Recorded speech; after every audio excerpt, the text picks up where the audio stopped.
கண்ணியத்துக்குரிய சகோதரர்களே சகோதரிகளே, நாங்கள் ஒரு விடயத்தில் பொதுவாக இந்த தமிழ் உலகத்தில் இருக்கிற முஸ்லிம்கள் ஒரு விடயத்தில் அதிகமாக பிழைவிடுகிறோம். என்னவென்றால், ஒருவர் ஒரு சகோதரரை பற்றி கேட்கிற போது அவர் சாட்சி சின்னப்பா பெரியப்பாவின் பிள்ளையாக இருந்தால் என்ன கூறுகிறார்? அவர் எனக்கு தம்பி என்று கூறுகிறார். அல்ல சாட்சி சின்னப்பா பெரியப்பா பிள்ளைகளின் மகளை தங்கச்சி என்று கூறுகிறார். இவ்வாறு இவர்கள் கூறுவதால் அவர்கள் சொந்த தங்கச்சியோடு பழகுவதை போன்று அவரோடு பழகுகிறார்கள்.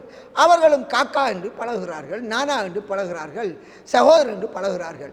அங்கே மஹரம் அஜ்னபி என்கிற அந்த சட்டம் அறியாத உண்டாக ஆகிவிட்டது. உண்மை என்ன? அல்லாஹ் குர்ஆனிலே சூரத்துல் அஹ்ஸாபிலே தெளிவாக 50ஆம் வசனத்தில் சொல்கிறான், உன் சாட்சி பெரியம்மா சின்னப்பா பெரியப்பாவின் பெண் பிள்ளைகளை தாராளமாக நீ கல்யாணம் செய்யலாம் என்று அல்லாஹ் உமக்கு ஹலாலாக்கியதாக கூறுகிறான். அல்லாஹ் கல்யாணம் செய்வதற்கு ஹலால் என்று சொன்னால் அவர்கள் யாரு? அஜ்னபிகள்.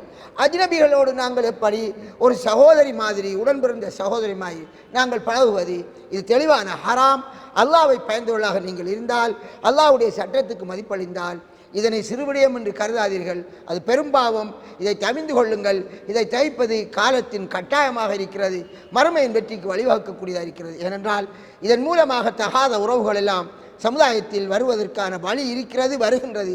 எனவே நாங்கள் அஜ்னபியத்தான அந்த சாட்சி சின்னம்மா பெரியம்மா சின்னப்பா பெரியப்பா பிள்ளைகளை நாங்கள் அஜ்னபி, அதாவது திருமணம் முடிக்க அனுமதியான பெண் என்ற அடிப்படையில் அவர்களோடு நெருங்கி பழகாமல் அவர்களை அந்நிய பெண்களோடு நாங்கள் எப்படி நடந்து கொள்வோமோ அதே மாதிரி விலகி நடந்து கொள்வோம். அல்லாஹ் இறையச்சத்தை கொண்டு எங்கள் உள்ளத்தை நிரப்பி அவனின் கட்டளைக்கு கட்டுப்படக்கூடிய அந்த உண்மையான இறையச்சத்தை தந்தல்வானாக.